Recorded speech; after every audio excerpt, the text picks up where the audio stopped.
یہ Valentine day کے نام سے جو بدتمیزی کی رسم پوری دنیا کے اوپر ہے اور بدقسمتی سے وہاں تو اتنا اس کا زور شور نہیں ہوتا ان ممالک میں جتنا پاکستان اور دیگر اسلامی ممالک میں ہوتا ہے، اور یہاں وہ پھول دے کر کے کسی کو اپنی محبت کا اظہار کرتے ہیں۔ مومن کے تو خمیر میں محبت رکھی گئی ہے اور وہ سویر سے لے کر شام تک محبتیں ہی بانٹتا پھرتا ہے۔ ہم محبت کے لیے ایک دن کو مخصوص نہیں کرتے، ہمارا ہر لمحہ پیار بانٹنے والا ہوتا ہے، اور وہ محبت نہیں ہے جو غیر محارم کے ساتھ ہوتی ہے، وہ بے حیائی اور شہوت کا ایک روپ ہوتا ہے۔ محبت کی سب سے زیادہ مستحق تو ماں ہے، محبت کی سب سے زیادہ مستحق تو یہ پاک باز ہستی ہے اس دنیاوی رشتوں میں، اور پھر باپ ہے تمہارا، اور تمہارے اعزاء و اقربا ہیں، تمہارے بچے ہیں، اور ہم سویر سے لے کر شام تک محبت ہی بانٹتے رہتے ہیں۔ پتہ نہیں لوگ ایک پھول سے اپنی محبت کا اظہار کرتے ہیں، سویرے مزدور مزدوری پہ جاتا ہے اور بڑھاپے کے باوجود وہ شام تک جو ہے وہ اپنے کمزور کندھوں پر اور کمزور وجود پر جو ہے وہ بوریاں اٹھا اٹھا کر کے شام تک مزدوری کرتا ہے، اور شام کو جب وہ واپس آتا ہے تو وہ دوپہر کا کھانا بھی تھوڑا کھاتا ہے کہ میرے پیسے بچ جائیں، اور بعض اوقات وہ پیدل چل کے آتا ہے۔ تو کیا اپنی اولاد کے ساتھ محبت کا ثبوت اس سے بڑھ کر بھی کوئی چاہیے؟ تو یہ تو محبت ہی ہے، اسلام تو محبت دیتا ہے، لیکن یہ ویلنٹائن ڈے کے نام سے بدتمیزی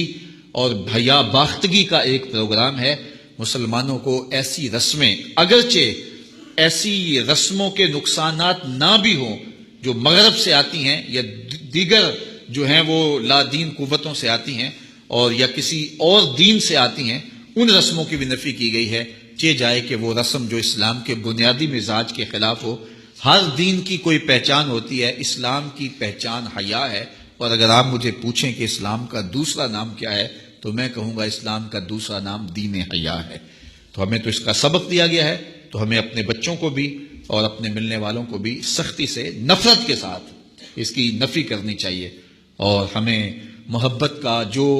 فروغ ہے حقیقی اور پوری زندگی پر محیط اور پھیلا ہوا ہے اس کا اظہار کرنا چاہیے۔ اگر کوئی کفار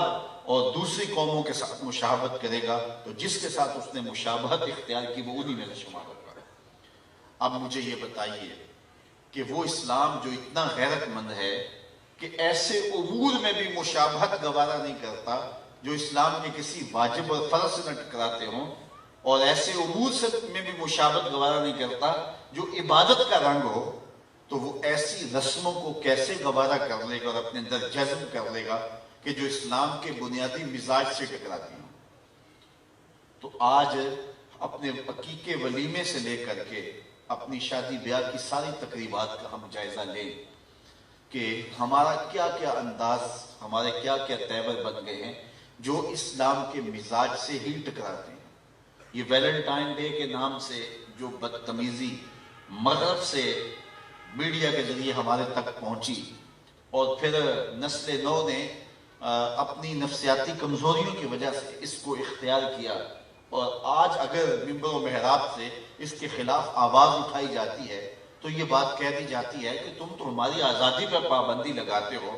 یار نہ صحیح کسی خاتون کے ساتھ جو ہے وہ محبت کا اظہار غیر محرم کے ساتھ، ماں کے ساتھ جو ہے وہ محبت کا تو اظہار کیا جا سکتا ہے، اپنے باپ کے ساتھ تو محبت کا اظہار کیا جاتا ہے، ضرور غیر محرم کے ساتھ ہی محبت کا اظہار کرنا ہے۔ اس طرح کی دلیلیں دے کر کے بھی جو ہے اس کے جواز کے راستے نکالے جاتے ہیں۔ میاں اسلام کا اپنا مزاج ہے، اسلام نے کوئی دن اور کوئی وقت مقرر نہیں کیا محبت کا۔ یہ دوسری قومیں ہیں جو سال کے بعد جا کے اپنی ماں کو پھول دیتے ہیں، سال کے بعد جا کے اپنے باپ کا دن مناتے ہیں۔ اسلام تو 24 گھنٹے ماں کی خدمت کا درس دیتا ہے، وہ تو لمحہ لمحہ باپ کی خدمت کا درس دیتا ہے، اور وہ جو ہے وہ بیوی کے روپ کے اندر تمہارا جو ساتھی ہے اس کے جذبات کا خیال رکھنے، اس کے ساتھ محبت کا اظہار کرنے کی تلقین کرتا ہے، اور دکھی انسانیت کے ساتھ، بوڑھوں کے ساتھ، بزرگوں کے ساتھ ایک دن مقرر نہیں ہوتا کہ اس متعینہ دن کے اندر ان کے ساتھ محبت کا اظہار کرنا ہے۔ باقی 364 دن آپ بھول جاؤ کہ وہ جس حالت میں بھی پڑے ہیں پڑے رہے، ایک دن اظہار محبت کر دیا اور پھول پیش کر دیے اور پھر اس کے بعد فارغ ہو گئے اور حق ادا کر دیا۔ اسلام کہتا ہے کہ تمہاری ساری زندگی ان کے ساتھ محبت کا ایک منہ بولتا ثبوت ہونا چاہیے، اور تمہارا انداز اور تمہارا طرز زندگی ایسا ہونا چاہیے کہ ان کو جب ضرورت ہو تم ان کے سر پہ کھڑے ہوئے نظر آؤ۔ تو یہ غیروں کی رسموں کو سینے سے لگانا اور ان کے ساتھ کھڑا ہو جانا، اور وہ کہتے ہیں جب یہ دن آتا ہے تو پاکستان کے جو ہے وہ سٹالوں سے پھول نہیں ملتے ہیں اور کیا کیا تماشے لگتے ہیں۔ یار ایک مومن کو کیا زیبا ہے، کیا اس کے لائق ہے کہ وہ غیروں کی رسموں کو سینے سے لگائے اور پھر اس کو نبھاتا پھرے اور اس کے اوپر دلائل دیتا پھرے، اور یہ جو ہے وہ میڈیا کے اوپر بیٹھ کے ٹین ٹین کرنے والے 2 نمبر دانش پر اس پہ باتیں کرتے پھرے۔ تو یہ کہاں لکھا ہے؟ اسلام تو اپنا ایک مزاج رکھتا ہے، اسلام تو ہمیں پورا مکمل نصاب زندگی دیتا ہے، اور وہ اپنے ماننے والوں کو سر سے لے کر پاؤں تک اپنا ہی دیکھنا چاہتا ہے۔ غیروں کی رسمیں جو اسلام کے مزاج سے ٹکراتی نہ ہو تو ان رسموں کو بھی اسلام کہتا ہے اختیار نہ کرو، تمہاری اپنی رسوم ہے، تمہارا اپنا طرز زندگی ہے، اور وہ رسم جو حیا کا جنازہ نکالتی ہو۔ ہر دین کی کوئی شناخت ہوتی ہے، اسلام کی شناخت حیا ہے، اسلام کی پہچان حیا ہے۔ تو جس سے حیا کا جنازہ اٹھتا ہو تو حیا کے پردے چاک ہوتے ہوں، تو اسلام کس طرح اس کی حوصلہ افزائی کی اجازت دے گا؟ تو میں اور آپ بطور مسلمان اپنے آپ کو اور اپنی اولادوں کو اور اپنے ماحول کو پاکیزہ رکھنے کی کوشش کریں، اور ہمارا طرز زندگی، ہمارا انداز معاشرت سر سے لے کر پاؤں تک شریعت کے سانچے میں ڈلا ہوا ہو، آدھا تیتر آدھا بٹیر نہیں، بلکہ سر سے لے کر پاؤں تک ہم مسلمان ہوں۔ اور فرمایا گیا یا ایھا الذین آمنوا ادخلوا فی السلم کافہ، اے ایمان والو آئے ہو تو پھر پورے پورے آؤ، اس چمن میں پیروے بلبل ہو یا تلویز گل، یا سراپا نالا بن جا یا دوا پیدا نہ کر۔